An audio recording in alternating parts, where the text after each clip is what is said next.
Hello guys, നിങ്ങളൊരു content creator എന്ന രീതിയിൽ സോഷ്യൽ മീഡിയയ്ക്ക് ഇറങ്ങുന്ന സമയത്ത് നിങ്ങൾക്ക് അനുഭവിക്കാവുന്ന ഏറ്റവും വലിയ വെല്ലുവിളി, അതുപോലെ ഏറ്റവും വലിയ സാധ്യത എന്താണെന്നുള്ളതാണ് ഗൈസ് ഇവിടെ പറഞ്ഞു വരുന്നത്. ഞാൻ എൻ്റെ ഒരു പേഴ്സണലായിട്ടുള്ളൊരു സംഗതി വെച്ചിട്ടാണ് ഇവിടെ സംസാരിക്കുന്നത് കേട്ടോ.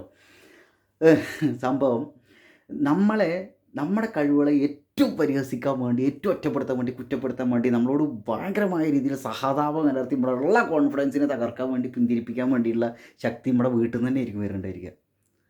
അവരെ കുറ്റപ്പെടുത്തുന്നതല്ല, വീട്ടിൽ നിന്നായിരിക്കും. കാരണം ഇതിലൊന്നും കാര്യമില്ല അവരെയൊക്കെ പറയും. പിന്നെ എന്നോടൊക്കെ പറയുന്ന സാധനമുണ്ട്, ഈ പ്രായത്തിൽ അവ അത് വീഡിയോ ചെയ്യുന്നു. അതെന്താ ഈ പ്രായത്തിൽ എന്ത് വീഡിയോ ചെയ്യാൻ പാടില്ലേ? അപ്പോൾ നമുക്കത് പറയാൻ പറ്റില്ല. അവരോടുള്ള സ്നേഹത്തിൻ്റെ പുറത്ത് അവർക്കൊരു പ്രശ്നം ഉണ്ടാവുക വിചാരിച്ചിട്ട്. കാരണം അവരൊരു കോടതിയായിട്ട് നിന്നുകൊണ്ട് നമ്മളെങ്ങനെ അനലൈസ് ചെയ്യുമോ? പക്ഷേ സംഭവം എന്താ വെച്ചാൽ നമ്മൾ ഈ കുറേ അപരിചിതരോട് അവർക്കൊക്കെ അവരെ മൊത്തം കണക്ട് ചെയ്യുന്ന രീതിയിലാണ് നമ്മൾ യൂട്യൂബിലൊക്കെ വീഡിയോ ചെയ്യുന്നുണ്ടായിരിക്കുക. പക്ഷേ ഇവരെന്താ വെച്ചാൽ ഇവരാണ് എല്ലാ തികഞ്ഞ ആളുകൾ എന്നുള്ള രീതിയിൽ നമ്മളെ അത് വെച്ചിട്ട് നമ്മളെ വിലയിരുത്തും. അത് ഭയങ്കര വിഷമമാണ് നമുക്കാണെങ്കിൽ അവരത് പറയാനും പറ്റില്ല. വേറെ ഉള്ളവർ പറയണമെങ്കിൽ നമുക്കിത് എന്താ ചങ്ങായി പറയണത്, അത് എൻ്റെ ഇഷ്ടമല്ല എന്നുള്ള രീതിയിലൊക്കെ പറയാം. പക്ഷേ വീട്ടുകാരാകുമ്പോൾ കുറേ അകലെ വിഷയമുണ്ട്.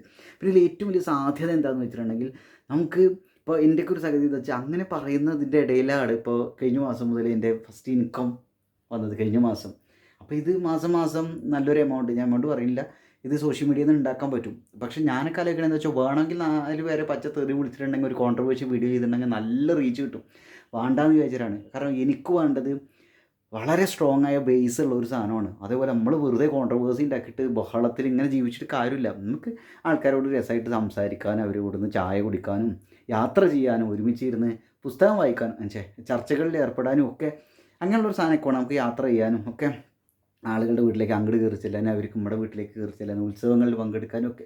അപ്പോൾ ഞാനിവിടെ ആലോചിക്കണത് എന്താ വെച്ചാൽ, ഇപ്പോൾ അങ്ങനെ ട്രാവൽ സംഗതിയൊക്കെ ഞാൻ ആഗ്രഹിക്കുന്ന ആളാണ്. അപ്പോൾ അതുകൊണ്ട് എനിക്ക് ഈ കോൺട്രവേഴ്സി സാധനങ്ങൾ താല്പര്യമില്ല. പിന്നെ വെറുതെ നമ്മൾ തെറി വിളിച്ചിട്ട് അങ്ങനെ ആക്കിയിട്ടൊന്നും കാര്യമില്ല. ഞാൻ ഇപ്പോൾ ഒരാളെ എടുത്ത് പറയണതല്ല കേട്ടോ, ഞാൻ എൻ്റെ ഒരു വൈബാണ് പറയണത്. അപ്പോൾ അങ്ങനെ ആകുമ്പോൾ പെട്ടെന്ന് റീച്ച് കിട്ടും. പക്ഷേ ഞാൻ അങ്ങനെയല്ല ഉദ്ദേശിക്കണത്. ഞാനിപ്പോൾ എങ്ങനെയാണ് അത് അതേപോലെ കാണിച്ചിട്ട്, ഇപ്പോൾ ഞാൻ രാവിലെ ഉറക്കുന്ന അപ്പോൾ എണീറ്റ് വന്നുള്ളൂ, അപ്പോൾ ഒരു വീഡിയോ ചെയ്യാൻ തോന്നുന്നുണ്ടെങ്കിൽ ഞാൻ അതേപോലെ ചെയ്യും.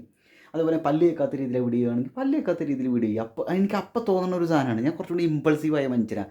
ഞാൻ എൻ്റെ ബാക്ക്ഗ്രൗണ്ട് ഇതൊന്നുമല്ല. എന്നോട് ഒരുപാട് പേര് പറയുന്നുണ്ട് ബാക്ക്ഗ്രൗണ്ട് മാറ്റി, ഇതെന്താ അങ്ങനെ തോന്നിയാൽ ചെയ്യും, അത്രയേ ഉള്ളൂ. അപ്പം ഞാനായ രീതിയിൽ ഇഷ്ടപ്പെടുന്ന, അല്ലെങ്കിൽ എന്താ പറയുക, എൻ്റെ അഭിപ്രായത്തോട് ഇപ്പോൾ വിയോജിപ്പുണ്ടെങ്കിലും അത് എന്താ പറയുക, അതൊരു മ്യൂച്വൽ റെസ്പെക്റ്റോട് കൂടി ചെയ്യുന്ന ആളുകളോടാണ് എനിക്ക് താല്പര്യം. അപ്പോൾ ഞാൻ അങ്ങനെ ഒരു കമ്മ്യൂണിറ്റി ബിൽഡ് ചെയ്യാൻ വേണ്ടിയിട്ടാണ് സോഷ്യൽ മീഡിയയിൽ ഇറങ്ങി തിരിച്ചുള്ളത്. അപ്പോൾ ഞാൻ പറഞ്ഞു, ഏറ്റവും വലിയ നമുക്ക് എതിർപ്പ് വരുന്നത് വീട്ടിൽ നിന്നായിരിക്കും. ഏറ്റവും വലിയ സാധ്യത എന്ന് പറയുന്നത്, നമുക്ക് എന്താ കാര്യം എന്ന് വെച്ചാൽ, നമ്മുടെ ഒരു ബേസ് സ്ട്രോങ് ആയിട്ടുണ്ടെങ്കിൽ കുറേ ആളുകൾ, ഒരു അടിപൊളി കമ്മ്യൂണിറ്റി ആയിട്ട് നമുക്കത് ഡെവലപ്പ് ചെയ്തെടുക്കാൻ പറ്റും. പിന്നെ നമുക്ക് ജീവിക്കാനുള്ള കാശ് കിട്ടും. അങ്ങനെ ഒരുപാട് സാധ്യതകളുണ്ട്, ഒരുപാട് സംഭവങ്ങൾ. ഇപ്പോൾ ഞാനൊരു 4-5 മേഖലകളിൽ ആക്റ്റീവായ ഒരു മനുഷ്യനാണ്. അപ്പോൾ എന്താ വെച്ചാൽ, സോഷ്യൽ മീഡിയ വഴി, ഇപ്പോൾ ഇൻസ്റ്റാഗ്രാം ആയിക്കോട്ടെ, ഫേസ്ബുക്ക് ആയിക്കോട്ടെ, യൂട്യൂബ് ആയിക്കോട്ടെ, ഇതുവഴിയൊക്കെ കണക്റ്റ് ആവും ആളുകളായിട്ട്. അതുപോലെ നമുക്ക് സാമ്പത്തികമായിട്ടുള്ളൊരു സംഗതി കിട്ടും. പക്ഷേ നമ്മൾ സ്ട്രഗ്ലിംഗ് സ്റ്റേജ് ഉണ്ടായിരിക്കും കേട്ടോ. ചില ദിവസമൊക്കെ നമുക്ക് എന്ത് ചെയ്യണം എന്നറിയാണ്ട്, ഉറക്കമില്ലാണ്ട് ഭയങ്കരമായിട്ട് കിളി പാറി നടക്കും. ഇപ്പോൾ നമ്മളൊരു കണ്ടൻറ്റ്, ഒരു കാര്യത്തെക്കുറിച്ച് നമുക്ക് സംസാരിക്കണം എന്ന് ആഗ്രഹം ഉണ്ടായിരിക്കും. പക്ഷേ നമുക്ക് ആ വീഡിയോ, എന്താ പറയുക, എന്താണ് സാധനം എന്ന് ഒറിജിനൽ വീഡിയോ നമ്മൾ കണ്ടിട്ട് അതിൻ്റെ റിസേർച്ച് ചെയ്ത്, കുറേ വായിച്ച്, കുറേ ഗൂഗിളിൽ സെർച്ച് ചെയ്ത്, ആളുകളോട് സംസാരിച്ചിട്ടൊക്കെ ആയിരിക്കും നമ്മളൊരു വീഡിയോ ചെയ്യണത്. അപ്പോൾ ഇതിനുള്ളൊരു സൗകര്യമൊന്നും ഒരു പക്ഷേ നമുക്ക് കിട്ടില്ല. അതിൻ്റെ വ്യൂ ഒക്കെ ചിലപ്പോൾ 5, 10, 15 ഒക്കെ ആയിരിക്കും. എൻ്റെ പല വീഡിയോസിന് 5, 10, 15 ഒക്കെ വ്യൂസ് ഉള്ളു. ചിലത് 23,000 കിടക്കുന്നുണ്ട്, ചില 20,000 കിടക്കുന്നുണ്ട് ഒക്കെ. അതുപോലെ മുമ്പ് ചെയ്തിട്ടുള്ള വീഡിയോ ഒക്കെ എപ്പോഴും പലതും റീച്ചായിട്ട് വരുന്നുണ്ട്. പിന്നെ മുമ്പൊക്കെ ഞാൻ കുറച്ച് മാസങ്ങൾ മുമ്പ് ചെയ്തൊരു വീഡിയോ അത്യാവശ്യം കയറി വന്നിട്ട് പിന്നെ നിൽക്കണ ഒരവസ്ഥ അങ്ങനെയൊക്കെ ഉണ്ട്. അപ്പോൾ പലരും എന്നോട് ചോദിച്ചിട്ടുണ്ട്, ഇപ്പോൾ 6,000 സംതിങ് ആണ് എൻ്റെ സബ്സ്ക്രൈബേഴ്സ്. നിനക്ക് ഈ സബ്സ്ക്രൈബേഴ്സിൻ്റെ ഇത് പെട്ടെന്ന് ഒരു 10,000, 15,000 ആക്കാൻ നീ വിചാരിച്ച് നടക്കും? കോപ്രായൊക്കെ കാണിച്ചാൽ മതി. എനിക്കത് അറിയാത്തതുകൊണ്ടല്ല. പക്ഷെ എന്ത് കാര്യം എന്ന് വെച്ചാൽ, പെട്ടെന്ന് എന്തിനാ ഇപ്പോൾ ഇങ്ങനെ ആർട്ടിഫിഷ്യലായിട്ട് നിൽക്കണത്? നമ്മളായിട്ട് നിൽക്കുക. അപ്പം ഞാൻ പൊതുവെ ഭയങ്കര ജോളിയായിട്ടുള്ള, ഭയങ്കരമായിട്ട് ചളി പറയുന്ന ഒരുത്തനാണ്. എനിക്ക് സ്റ്റാൻഡപ്പ് കൊമേഡിയൻ്റെ വൈബൊക്കെ ഉള്ള മനുഷ്യനാണ്. പക്ഷേ ഞാൻ എന്താ വെച്ചാൽ, ലൈഫിൽ സ്ട്രെസ്ഡ് ആയിട്ടും ഒക്കെ നിൽക്കുന്ന സമയത്ത് ഞാൻ എൻ്റെ ആ ഒരു നേച്ചറാണ് സമൂഹത്തോട് കാണിക്കാൻ ശ്രമിക്കുന്നത്. കാരണം ഞാൻ അങ്ങനെയാണ്. അപ്പോൾ എൻ്റെ വ്യത്യസ്ത സ്റ്റേജുകൾ, എൻ്റെ സ്ട്രഗിൾസ്, എൻ്റെ പോസിറ്റീവായിട്ടുള്ള വശങ്ങൾ, അതേപോലെ എൻ്റെ ഒരു ഗ്രോത്ത്, എൻ്റെ ഒരു പതർച്ച, തളർച്ച, ഇതൊക്കെ ഞാൻ അതേപോലെ ആളുകളായിട്ട് കാണിക്കാൻ ശ്രമിക്കുന്നത്. എന്താ വെച്ചാൽ എനിക്ക് അങ്ങനെ വളരുക എന്നുള്ളൊരു സംഗതിയാണ് ഞാൻ ഉദ്ദേശിക്കുന്നത്. അപ്പോൾ എത്ര പോയി കിടക്കുകയാണെങ്കിലും വീഡിയോ ചെയ്യുക എന്നുള്ളൊരു സംഗതിയാണ്. അതാണ് എൻ്റെ ഒരു കണ്ടൻറ് ക്രിയേറ്റർ എന്ന രീതിയിലുള്ള എൻ്റെ ഒരു ജേണി ഗൈസേ, അങ്ങനെയാണ്. അപ്പം നിങ്ങൾ പുതുതായിട്ട് ഒരു കണ്ടൻറ് ക്രിയേറ്റർ എന്ന രീതിയിലോ, യൂട്യൂബർ എന്ന രീതിയിലോ, റിയാക്ഷൻ വീഡിയോ ചെയ്യുന്ന ഒരാളെന്ന രീതിയിലോ, അല്ലെങ്കിൽ എന്തെങ്കിലും സോഷ്യൽ മീഡിയയിൽ നിങ്ങൾ നിങ്ങളുടെ അഭിപ്രായം പറയുന്ന രീതിയിലേക്ക് വരികയാണ് വിചാരിക്കുക. ഇപ്പം ഞാൻ എൻ്റെ പുസ്തകങ്ങളും എഴുത്തും ഒക്കെ ആയിട്ട് ഈ സംഭവങ്ങൾ ഇതിൻ്റെ സൈഡ് കൂടെ ഇങ്ങനെ പോയിക്കൊണ്ടിരിക്കുന്നുണ്ട്. അപ്പോൾ ഞാൻ പറഞ്ഞു തരുന്നത്, നിങ്ങൾക്ക് അങ്ങനെ നിങ്ങളുടെ അഭിപ്രായങ്ങൾ വീഡിയോ രൂപത്തിലാക്കിയിട്ട് അങ്ങനെ കൊണ്ടുവരാൻ ആഗ്രഹിക്കുന്ന ഒരാളാണെങ്കിൽ, ഒന്നാമത്തെ കാര്യം കോൺഫ്ലിക്റ്റുകൾ ഉണ്ടാവാൻ സാധ്യത ഉണ്ട്. വീട്ടുകാരായിട്ടോ ആൾക്കാരായിട്ടോ അങ്ങനെ എന്തെങ്കിലും കാര്യം ആശയപരമായിട്ടോ ഒക്കെ തന്തയ്ക്ക് വിളി തള്ളയ്ക്ക് വിളിയൊക്കെ വരും. അതേപോലെ ഭയങ്കരമായിട്ട് നമ്മൾ ചില സമയത്ത് നെഗറ്റീവായിരിക്കും. കാരണം നമ്മളൊരു ലൂപ്പിൽ പെട്ടുപോകും. നമ്മളൊരു കാര്യത്തെക്കുറിച്ച് ഇങ്ങനെ റിസർച്ച് ചെയ്തിട്ടും അങ്ങനെ ഇങ്ങനെയൊക്കെ ഇട്ട് അതിൽ പെട്ട് കിടക്കുന്നൊരവസ്ഥയായിരിക്കും. പിന്നെ പല ആൾക്കാരും എന്താ വെച്ചാൽ, പല ആളുകളും നമ്മളൊരു വീഡിയോ കണ്ടിട്ട് അത് അവർക്ക് ഇഷ്ടമുണ്ടാവും, അത് വെച്ചിട്ട് അതിന് സബ്സ്ക്രൈബ് ചെയ്തിട്ടുണ്ടാവുക. പക്ഷെ നമ്മൾ വേറൊരു കണ്ടൻറ്റിനെ കുറിച്ച് സംസാരിക്കുന്ന സമയത്ത് എന്താ വെച്ചാൽ, നമ്മൾ പറയുമ്പോൾ ആ ഒരു കാര്യത്തെക്കുറിച്ച് അതേ ആളുടെ അഭിപ്രായം ചിലപ്പോൾ വേറെ ആയിരിക്കും. അയാൾ ചിലപ്പോൾ തെറ്റിപ്പോവും. അപ്പോൾ അങ്ങനെയൊക്കെ സംഭവിക്കും. അപ്പോൾ നമ്മൾ ചിലപ്പോൾ അയാൾ പോയിട്ടുണ്ടെങ്കിൽ ഒക്കെ ഭയങ്കര പ്രശ്നമായിരിക്കും അത്. ഇപ്പോൾ നമ്മുടെ ലൈഫിൽ നമ്മുടെ ഏറ്റവും അടുത്ത സുഹൃത്ത് പെട്ടെന്ന് നമ്മുടെ അടുത്തുനിന്ന് പോയിട്ടുണ്ടെങ്കിൽ എന്താ സംഭവിക്കുക? അപ്പോൾ അങ്ങനെയൊക്കെ ഉണ്ടാവും. നമ്മുടെ 10-15 വീഡിയോനൊക്കെ സ്ഥിരമായിട്ട് കമൻറ്റ് ചെയ്യുന്ന ഒരാൾ പിന്നെ ആളെ കാണാനില്ല. അപ്പോൾ നമ്മൾ ചിലപ്പോൾ വെയിറ്റ് ചെയ്ത് നിൽക്കും.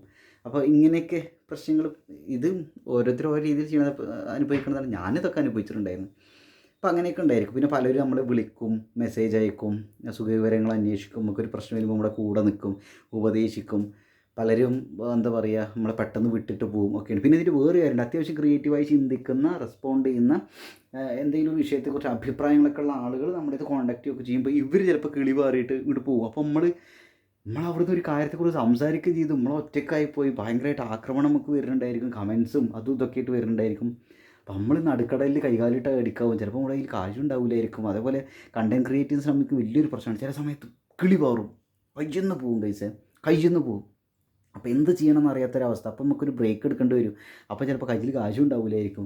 അല്ലെങ്കിൽ നമ്മൾ ഏതെങ്കിലും ഒരു കണ്ടൻറ്റ് അതിൻ്റെ കുറിച്ചൊരു വീഡിയോ ചെയ്തിട്ട് അതിലെതിരഭിപ്രായമുള്ള ആളുകളുടെ കൂടെ ആയിരിക്കും ചിലപ്പോൾ നമ്മൾ കുറച്ച് ദിവസം. ഇതൊക്കെ ഭയങ്കര വിഷയമാണ്. അവർ ഭീകരമായിട്ട് നമ്മളെ ജഡ്ജ് ചെയ്യും. വല്ല കാര്യം ഉണ്ടായിരുന്നു എന്നൊക്കെ ആൾക്കാർ പറയും. അത് എല്ലാവർക്കും ഭൂരിഭാഗം ആളുകൾക്ക് എന്താ വെച്ചാൽ നമ്മൾ സക്സസ്ഫുൾ ആയിട്ട് എടുക്കുന്ന ഒരവസ്ഥയാണ് അവർക്ക് വേണ്ടത്.